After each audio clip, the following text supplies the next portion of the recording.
ഇന്ന് തന്നെ ഡൗൺലോഡ് ചെയ്യൂ. കാണൂ നിങ്ങളുടെ ഫേവറേറ്റ് ഷോസ്. ഉണ്ടാകുമെന്നല്ല സത്യാമ്മേ പറഞ്ഞത്. ഉണ്ടാകാതിരിക്കാനുള്ള വഴികൾ നമ്മൾ നോക്കണമെന്ന് പറയുമായിരുന്നു. ഞാനിതേ വിഷ്ണുവിന് വേണ്ടി ശത്രു സംഹാര പൂജയും പുഷ്പാഞ്ജലിയും മൃത്യുഞ്ജയ ഹോമവും ഒക്കെ കഴിച്ചിട്ട് വരിക. അവളുടെ കാര്യങ്ങും മറന്നേക്ക്, വിട്ടേക്ക്. അവള് ഡേവിസിന്റെ പെണ്ണ. ഡേവിസിന് വേണ്ടി ഒടയതമ്പുരാൻ സൃഷ്ടിച്ച പെണ്ണ്. ഡേവിസേ, നിന്റെ പേര് കൊള്ളാം, പക്ഷേ ആ പേരിന്റെ സൗന്ദര്യമൊന്നും നിന്റെ ജീവിതത്തിൽ ഉണ്ടാവില്ല. കാരണം നീ ഇപ്പൊ ഈ പറഞ്ഞ പെണ്ണ് ഇപ്പോഴും നിന്റെ ഒപ്പമല്ല, എന്റെ ഒപ്പമാ.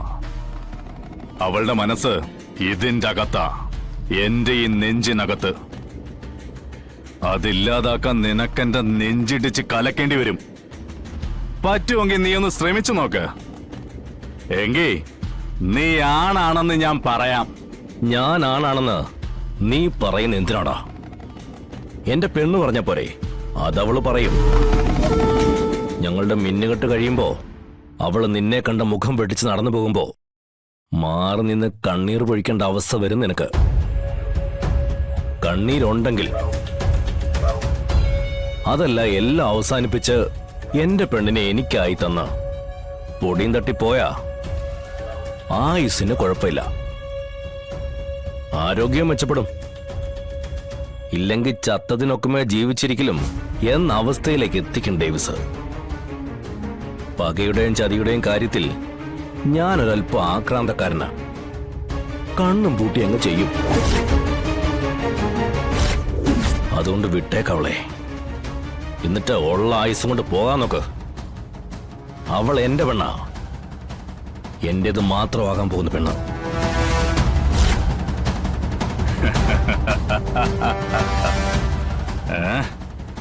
നീ നോക്കടാ ആരാ വരുന്നതെന്ന്.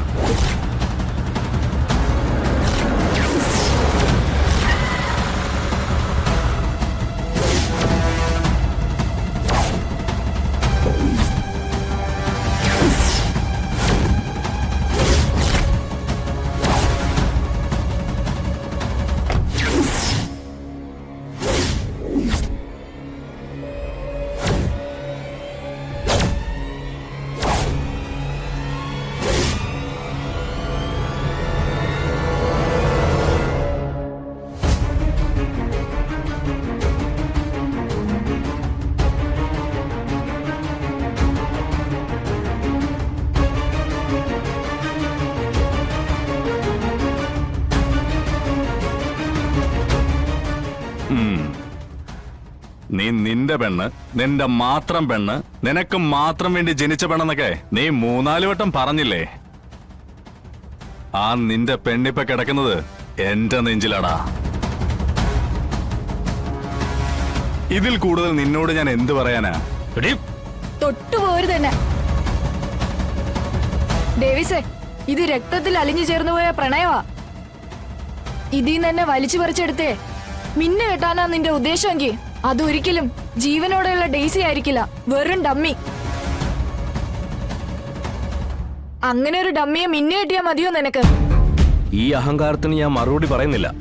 നിന്നെ വളർത്തി വലുതാക്കിയവരുണ്ടല്ലോ, അവര് പറയണം ഇതിനുള്ള മറുപടി എന്റെ അടുത്ത്. ഇല്ലെങ്കിൽ ഈ ഡേവിസ് പറയിക്കും. അയ്യോ, അല്ല പോവാണോ? എന്തായാലും നീ ഇതുവരെ വന്നതല്ലേ, ഇതുകൂടെ അങ്ങ് കേട്ടിട്ട് പോ. ഒരാഴ്ചക്കുള്ളിൽ എന്റെ ഇവളുടെ കല്യാണമാണ്.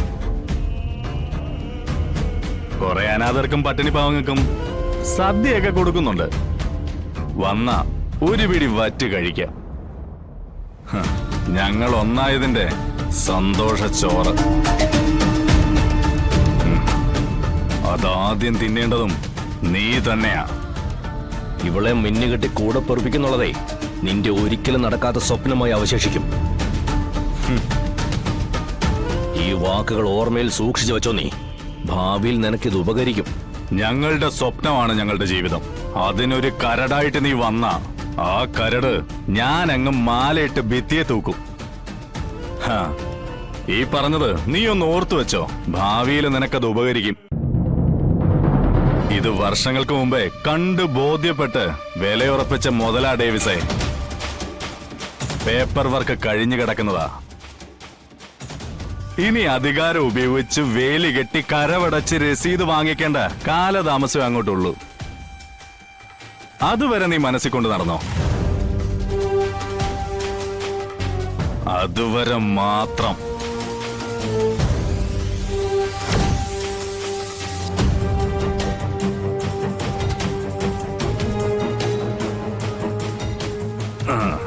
അപ്പൊ വരട്ടെടാ ഡേവിസേ. വാടി.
നമ്മൾ ചികിത്സ തുടങ്ങാൻ പോകുന്നല്ലേ ഉള്ളൂ.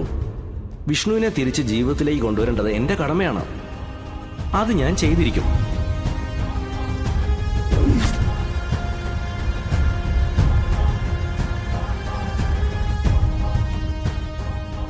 വിഷ്ണുവിന് ആപത്തുണ്ടാവുന്നാണോ ശാരദാമ്മ പറയുന്നത്? ഉണ്ടാകുമെന്നല്ല സത്യാമ്മേ പറഞ്ഞത്. ഉണ്ടാകാതിരിക്കാനുള്ള വഴികൾ നമ്മൾ നോക്കണമെന്ന് പറയുമായിരുന്നു.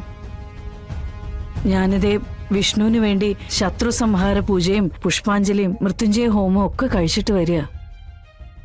ഈശ്വരനെ ജപിച്ചാൽ തീരാത്ത ദോഷമുണ്ടോ സത്യമേ? ആ ശാരദാമ്മയോ? രാഘവേട്ട ആ ഇരിക്കിരിക്കരി. ആ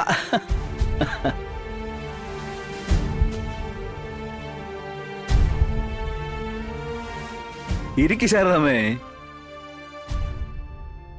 വിഷ്ണുവിനെന്തോ അപകടം വരുന്നു.